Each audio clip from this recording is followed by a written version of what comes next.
Fala turma aí do terceiro ano, tudo bem? Nós vamos começar aí na página 37, onde nós vamos começar a falar sobre Nordeste açucareiro, tá? Vamos lá então? Pegando os pontos mais importantes aí.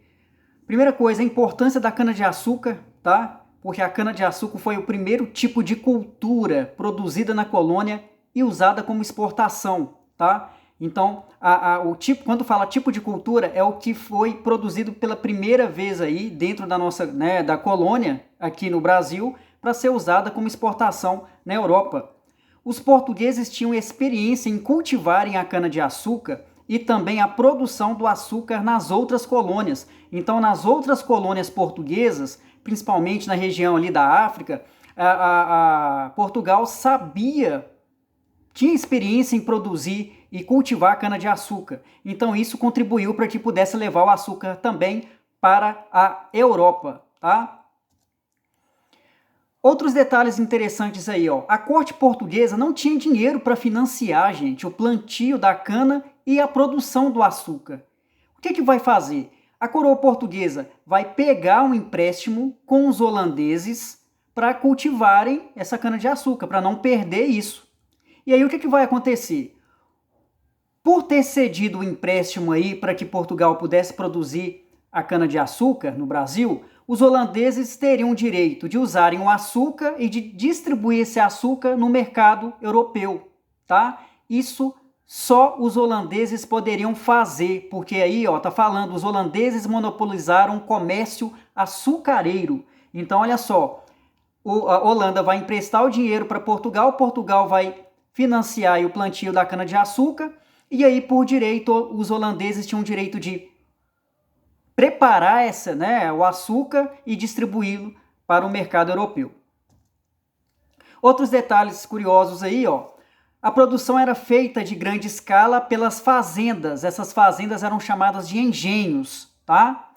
As principais características econômicas do Nordeste açucareiro eram os seguintes: monocultura, era só um tipo de cultura que era plantada, que era a cana-de-açúcar. O latifúndio, produção em terras, né, através de mão de obra escrava. E a produção para atender o mercado estrangeiro, que era o mercado europeu, tá? Toda essa estrutura aí das características econômicas no Nordeste açucareiro tem o nome de plantation, tá? Que é a união de todas essas características aí voltadas para a economia dentro do Nordeste açucareiro. Esse nome engenho, ele é um nome dado para o maquinário que vai ajudar na produção da cana-de-açúcar, tá? E o engenho, o maquinário, ele se tornou um símbolo, principalmente desse mercado econômico da colônia, tá? Então esse nome engenho ele é muito enfatizado nesse período.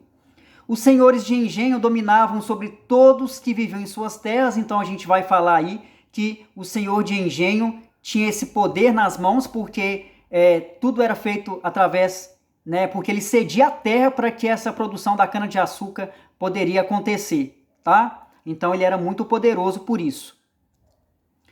A vida no engenho acontecia da seguinte forma: tinha lá a casa grande, que era a casa do senhor de engenho, a senzala, a capela e a moinda. A moinda era o local onde acaba moendo a cana, tá?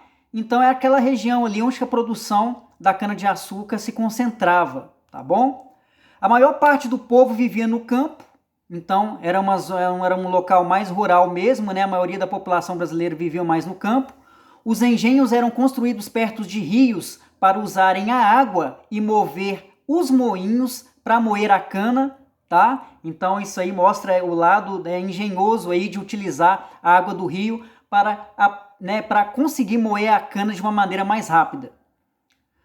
A produção de açúcar seguiu seguindo o mercantilismo, porque o mercantilismo falava que tinha que pegar todas as riquezas da colônia e levar para a metrópole, para levar para Portugal.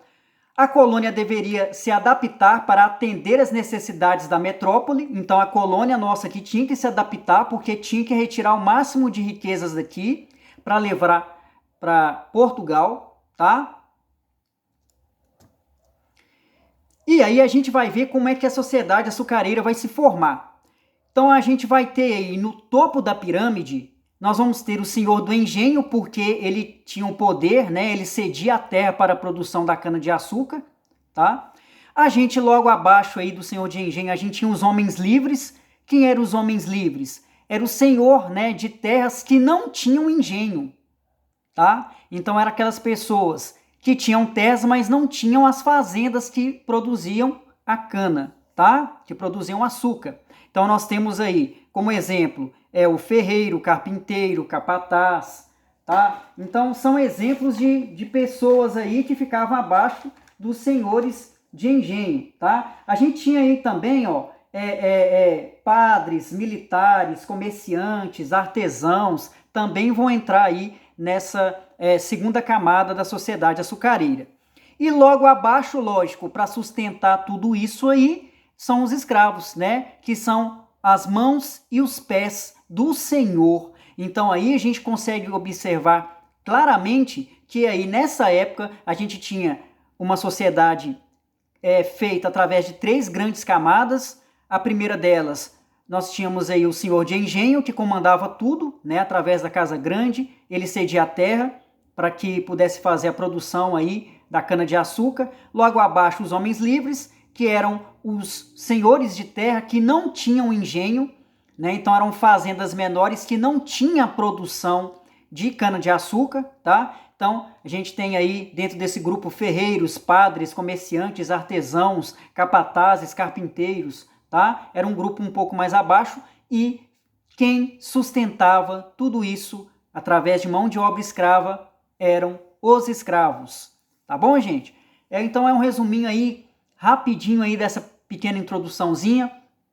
Depois terá 2 tópicos aí só para vocês terem conhecimento a respeito de como que era a vida, né, dentro da sociedade aí do período do Nordeste açucareiro. Muito interessante, só para vocês terem aí um certo conhecimento, para que vocês possam fazer as atividades que vão estar todas listadas na postagem aí. Tá bom, gente? Esse é um resuminho mais rápido para que a gente possa entender um pouco a importância da produção da cana-de-açúcar, principalmente nesse período aí do Brasil, né, em que nós éramos a colônia aí de Portugal. Tá bom, gente? Desde já eu quero agradecer vocês, muito obrigado, e façam as atividades direitinho aí para serem enviadas no Senec Digital, tá, gente? Muito obrigado, que Deus ilumine vocês.